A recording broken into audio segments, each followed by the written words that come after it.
My name is Sam Buckley. I'm the author of Malignant Self-Love, Narcissism Revisited. The system is stacked against the victim. The victim is repathologized and often re-abused by law enforcement officers, judges, guardians ad litem, evaluators, and above all, therapists. In the process of mediation, marital therapy, or evaluation, counselors frequently propose various techniques to ameliorate the abuse or bring it under control. But these suggestions are actually dictates. They are orders, not recommendations. Woe betides the party that dares object or turn these suggestions down. Thus, an abuse victim who declines to have any further contact with her batterer, with her offender, is bound to be chastised by her therapist for obstinately refusing to constructively communicate with her violent spouse. So, what should a victim do in such a system? Well, better to play ball and adopt the slick mannerisms of your abuser. Sadly, sometimes the only way to convince your therapist that it is not all in your head and that you are a victim is by being insincere and by staging a well-calibrated performance, replete with the correct vocabulary. Therapists have Pavlovian reactions to certain phrases and theories and to certain presenting signs and symptoms.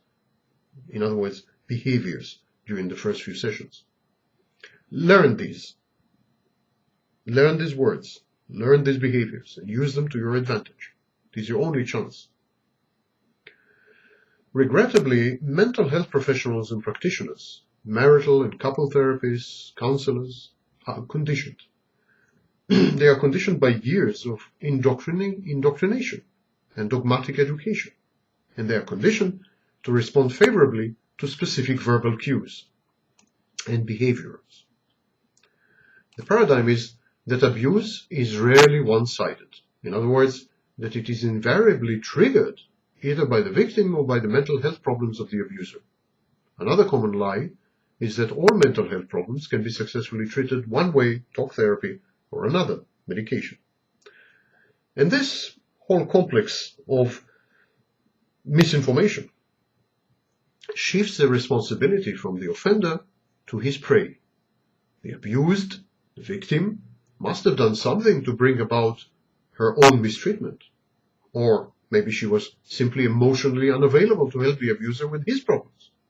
Healing is guaranteed if only the victim were willing to participate in a treatment plan and communicate with the abuser.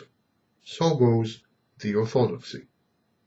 If the victim refuses to do so, if she refuses to have any further contact with a man who beat her, battered her, offended her, abused her verbally, psychologically, or mentally, in other words, if she refuses to risk further abuse and acts in self-defense, she is harshly judged by the therapist.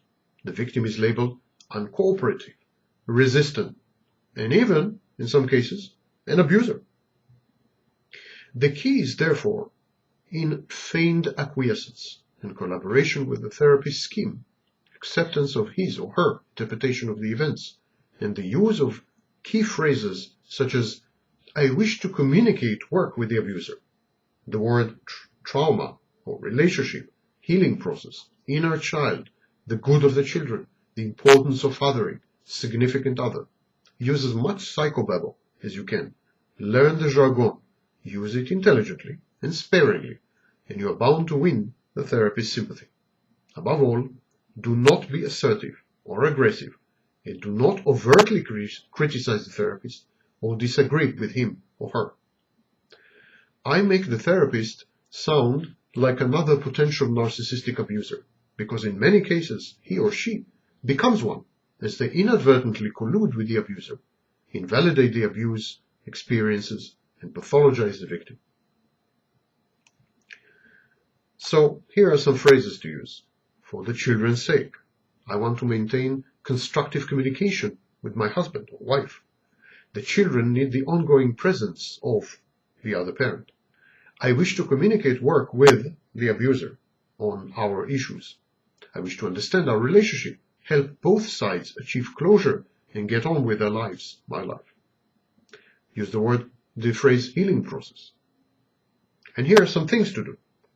You should attend every session religiously and diligently. Never be late. Try not to cancel or reschedule meetings. Pay attention to your attire and makeup. Project a solid, conservative image. Do not make a disheveled and disjointed appearance. Never argue with the counselor or the evaluator. Never criticize them openly. If you have to disagree with him or her, do so elliptically and dispassionately. Sound as though you are agreeing with them, actually. Agree to participate in a long-term treatment plan. Communicate with your abuser politely and reasonably. Do not let yourself get provoked. Do not throw temper tantrums. Do not threaten anyone, not even indirectly. Restrain your natural hostility. Talk calmly and articulately. Count to 10. Take a break. Have a smoke if you must. Repeatedly emphasize that the welfare and well-being of your children is uppermost in your mind, over and above any other selfish desire or consideration. Do these things, and you may safely course through a treatment plan and through your interaction with the system. Remember, it is stacked against you. Don't be a victim twice.